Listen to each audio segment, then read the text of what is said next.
So I'm now going to share my slides. So the research I'm talking about today is from my current Leverhulme project about the impact of menstrual activism on young people's knowledge and perceptions about menstruation. And a key part of the menstrual activist movement in the UK, where I'm based, but also across the world, has been a focus on endometriosis, not only kind of raising awareness of endometriosis, but supporting young women and people who have the condition, and also kind of talking to doctors as well, and trying to campaign for more research funding. So the title of my paper today comes from a quote from one of the young people with whom I spoke in a school here in Yorkshire. She talked about how when women complain about pain or mention pain, people make them feel like they're being over dramatic. So that was kind of one of the obstacles she spoke about in terms of what may be stopping young people from getting medical attention. But I'll go back into that in a bit. So yes, my research was conducted with focus groups with 16 to 19-year-olds across Yorkshire. I spoke to 58 women, 16 men, and 2 non-binary students.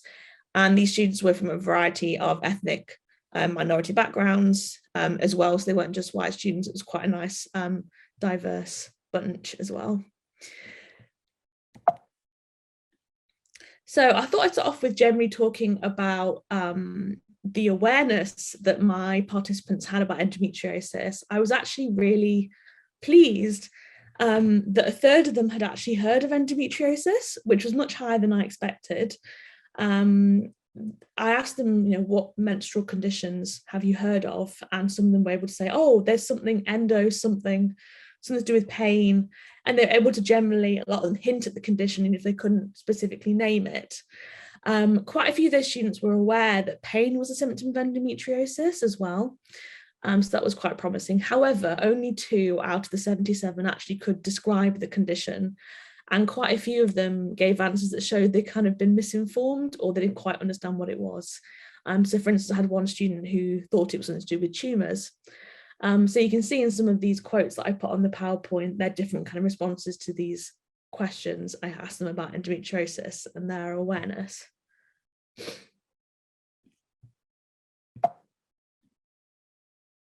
So I also wanted to think about where these young people were actually learning about endometriosis, think about kind of the accuracy of the information that they'd received. The vast majority had heard about endometriosis from friends and family. So for instance, this is a male student that I spoke to, and he said, oh yes, I've heard of the word endometriosis. It's when you have really bad periods, isn't it? One of my friends has got it. They couldn't pronounce it. That's why I remember it. I asked them, what does that mean? And then I looked it up on Google. They last long or something. You can have really painful ones.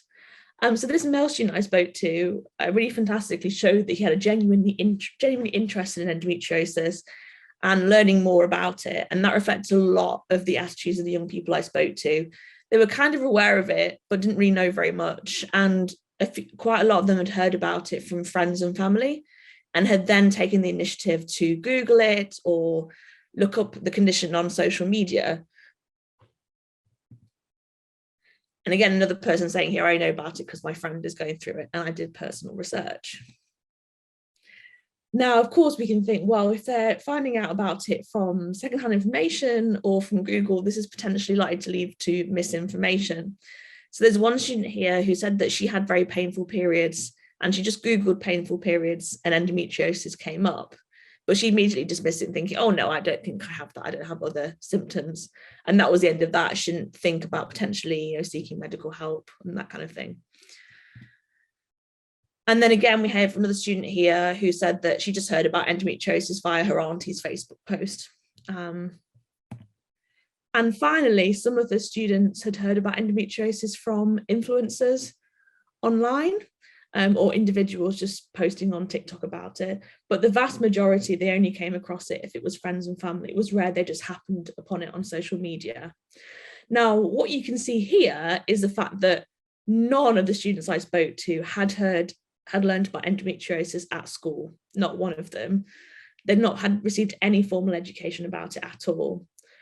which was unsurprising because it's not really part of the curriculum in the UK, but students all said they really wanted to learn about it.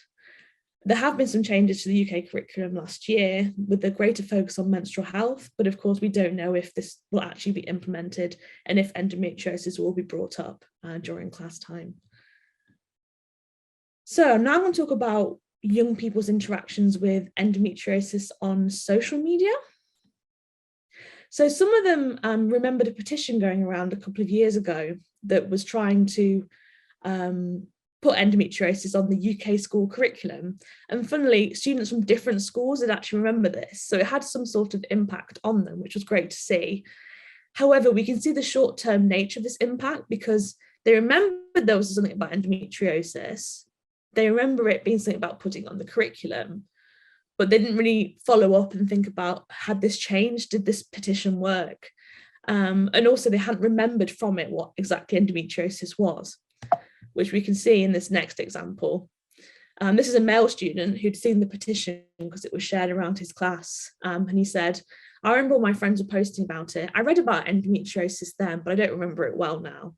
So we can see it didn't have a lasting impact on their understanding of what endometriosis is, even though it did raise awareness of it at the time. And again, it became clear from their responses that the only students that saw endometriosis on social media, either it's from friends or in limited occasions from influencers. So it really depended on them having an interest in endometriosis to come across the subject on social media. And of course, they weren't necessarily finding it from reputable sources that could provide accurate information. It was kind of from influencers' individual experiences. A lot of them mentioned feminist and body positive accounts. But of course, there's the concern there that these accounts are sharing inaccurate information and they're perhaps taking a more kind of neoliberal view to endometriosis rather than thinking about kind of the structural issues that can be improved so that the lives of women and people with endometriosis can be improved. And finally, at the bottom, I have a quote from a student that said that she'd seen a video by influencer Molly May. So these kind of influencer videos are good for raising awareness, again, of the existence of the condition and the fact that women are having to push for a diagnosis. But again, this student didn't learn anything specific about the condition from her engagement with this particular influencer. So one thing that came up that I thought was really interesting was the fact that when I asked students, well, why do you think women aren't going to the doctor to talk about endometriosis? Why do you think they're not sharing their pain? They actually mentioned advertisements quite a lot. So they were talking about how advertisements really play down menstrual pain because they depict women who are running around, who are happy, who don't have any pain. And the students I spoke to felt like that was very toxic and it portrayed a very unrealistic image of menstrual experience to the public. And they were concerned it kind of normalized the idea that women shouldn't experience pain during the period, or if they do, they should just keep going. And they worried that the impact of these adverts on male audiences or the audience of people who don't menstruate, because they felt like these adverts would be kind of perpetuating the idea that, you know, women's pain, that women should just bear pain rather than actually speak openly about it. So one student, for instance, said, because of the way the adverts downplay it, it means that people who don't suffer as much, who don't have bad cramps, can't understand people who literally can't come to school one day because of their cramps. If the advert showed women suffering from these pains, everyone would understand that periods aren't just easy breezy, like, oh, I can go on a run because I'm wearing a tampon.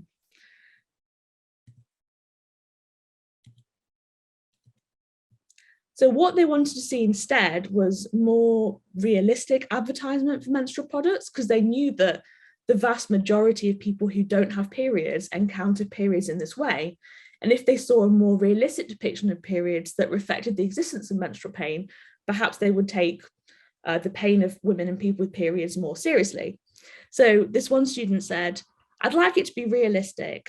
For a lot of us, periods aren't jumping about being happy. To be honest, it's difficult getting up in the morning and knowing you've got to go to school. It's dealing with the pain all day. It's dealing with the blood on the sheets. Now, this student reported to me that she had very severe menstrual pain, but had never really thought about talking to a doctor about it. And when we started to have discussions about endometriosis, which she hadn't heard of, she then started to think, oh, actually, maybe this is something I should talk to a doctor about. So that was kind of interesting way in which research itself was having an impact, because she started to engage in these discussions that she'd never had the opportunity to talk about before. So I think this slide reflects on the ideas I've already been saying about societal attitudes towards pain and why these prevent young women and people with endometriosis or with severe menstrual pain from seeking medical help. There was this really interesting dichotomy that came up a lot in the focus groups, was the idea that men didn't believe in women's pain, that they undermined it, and that it was kind of a source of competition. So quite a funny example is, it must have been 7 or 8 different focus groups this came up in. I was asking them about the media and how the media represented period pain. And they actually spoke about social media and memes and posts and videos that were comparing men being kicked in the testicles with women experiencing menstrual cramps. And all the students commented, the female students commented on how unproductive this was. And it made them question, well, why is women's pain being framed within a male point of reference? And also, how are these things comparable when one is an act of violence and another is just a natural bodily process? So they felt that these depictions on social media that were pitting men and women against each other were being extremely unhelpful, and again, kind of deterring women from speaking to doctors about periods, potentially, especially if they were male doctors as well. So again, plays into the narrative of women not being taken seriously for their pain.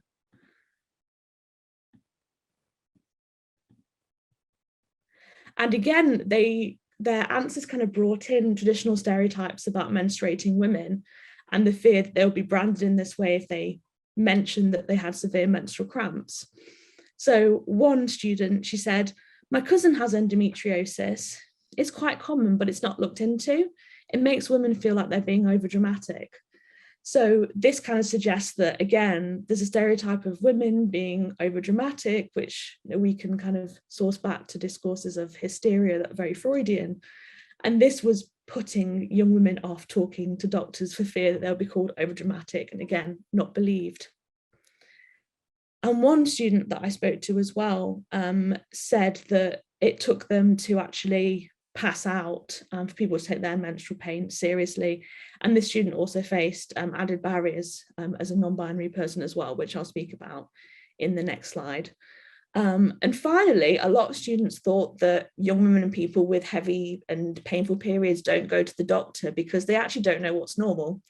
So they've not learned in school what kind of level of pain is typical or atypical. So they just don't know when to consult a medical professional, essentially. And they all said they'd love to learn about that at school. So coming towards the end of the talk, I'd like to speak quickly about the young people's attitudes towards the medical profession.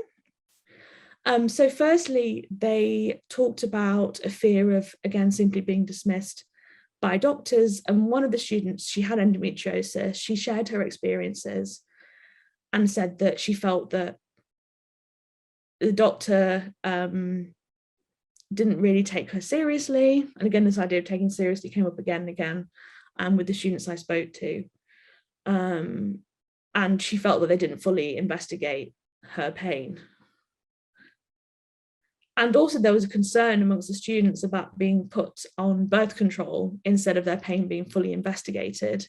And this was particularly problematic for the non-binary student that I mentioned before, because they basically were told by their doctor that they needed to go on the pill. But of course, they were concerned about how this conflicted with their gender identity. And they said that being offered the pill was quite dysphoric for them. So they stopped seeing the doctor after that to talk about period pain because they didn't want to go on the pill. And also a different non-binary student as well said that the reason why they hesitated to go to the doctor was the fact that they had low body confidence, not only linked to their gender identity, but also linked to their size as well. So said that because of their size and gender identity, they just felt going to the doctor was too traumatic. So they didn't really want to speak about their strong menstrual pain with the medical profession for those reasons. So to end the presentation, I'd just like to talk about what young people want in the future. So the first thing that they mentioned when I asked them how activists could better support young women and people with endometriosis, they said that they didn't feel that activism was diverse enough, that they were only really seeing white cisgender female activists, and they'd really like to see more women of colour in the media campaigning for women with endometriosis. And they also want to see more cisgender men supporting the movement as well. And a lot of the male students thought that they themselves would be more interested and understand how it was relevant to them if they saw more men involved in the movement. And again, as I said before, they want to learn about what level of pain is typical and when they should seek medical advice. Of course, this is difficult to solve because everyone experiences pain differently. So there's probably not a definitive answer to this question, but they said they'd appreciate some advice. And they'd also like to learn about endometriosis in school and have access to accurate information. And they're also really interested in knowing and learning at school how periods impact people's everyday lives, both physically and emotionally. And they felt that was overlooked because all they'd ever learned about was the biology of periods. And as I said before, they'd like to see adverts be more realistic, potentially raising awareness of the existence of endometriosis as well. And finally, of course, one of the reasons why we're here today is they wanted more research on endometriosis. So that is the end of my presentation. I look forward to answering questions in the Q&A after the next two presentations.